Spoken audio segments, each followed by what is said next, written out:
called the Jay-Z of poetry. Yeah, Southside Chicago girl Toine Houston has been using words to express herself since she was just a young girl. She started with poetry and moved into song lyrics. Yep, and now she's up and coming hip-hop artist and today's real Chicagoan.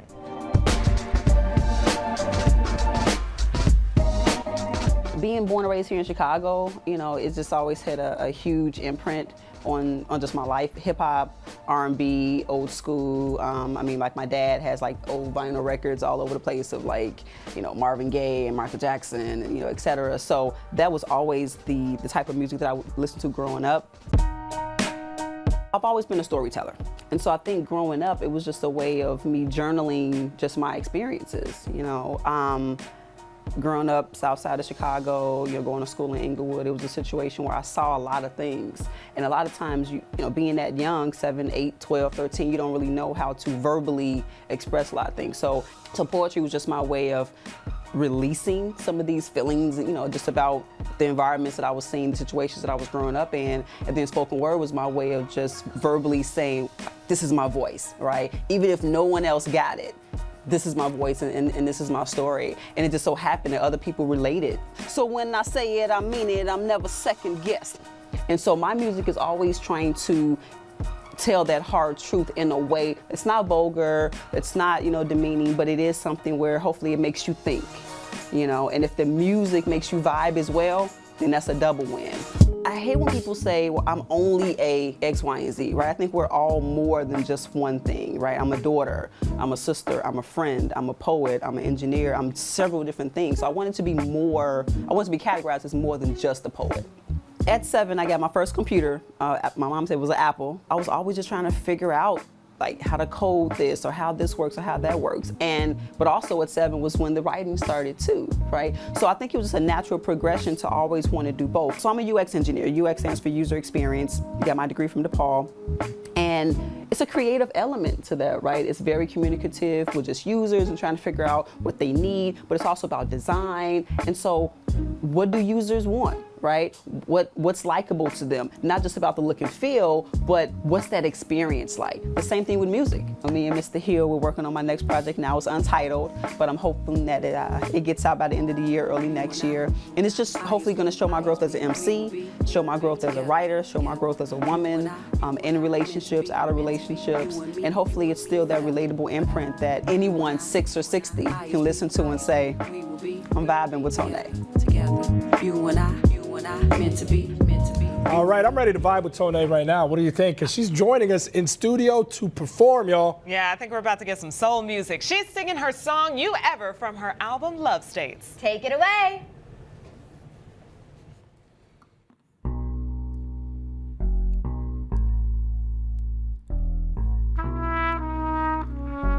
Yeah. You ever see somebody and right when they know they've been seen, they smirk a little bit, little smile in between, mainly because they seeing what you seeing. Yep. You ever meet somebody and you don't quite know what to say? You ask them for the time, are they having a good day? And your stomach turning knots as they turn and walk away. Hey, you ever stroke somebody? Stroke them like right on their cheek to the point it's so endearing and they choose not to speak, and the feeling that you feeling get you feeling weak. You ever meet somebody like that? No? Yeah. Okay. You ever want somebody? Want them to ultimately stay, and anything they do is ultimately okay as long as they doing it with you all day. You ever need somebody? Need them so that everything makes sense, cause everything you are before them didn't exist, so together you define common sense. Yeah. You ever breathe somebody? The potency, it just isn't fair. Taking them in and out of your lungs like air. Iconic, mesmerized by thoughts that ain't there. You ever want somebody like that? No? Yeah. Okay. You ever hug somebody?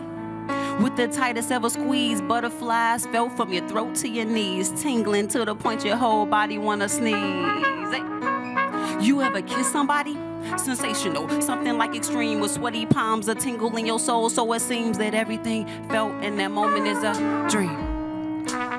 You ever like somebody?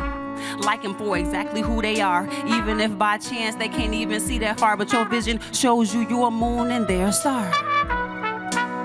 You ever kiss somebody like that? No? Okay. You ever feel somebody with the slightest little touch, serene serendipity, immediate rush, no words are even spoken, you develop your crush. You ever push somebody? Push them to exactly where they need to be. Potential reveal clear enough for them to see everything they are and ever could be. You ever learn somebody? Study them, read every chapter, decipher all the condescending tones from their laughter, and after, overstand all the hidden captions. You ever feel somebody like that? No? Okay. Chicago. You ever love somebody? You know the selfless kind of love, the kind that make you wish you never ever fell in love, cause every time you look into their eyes, you like,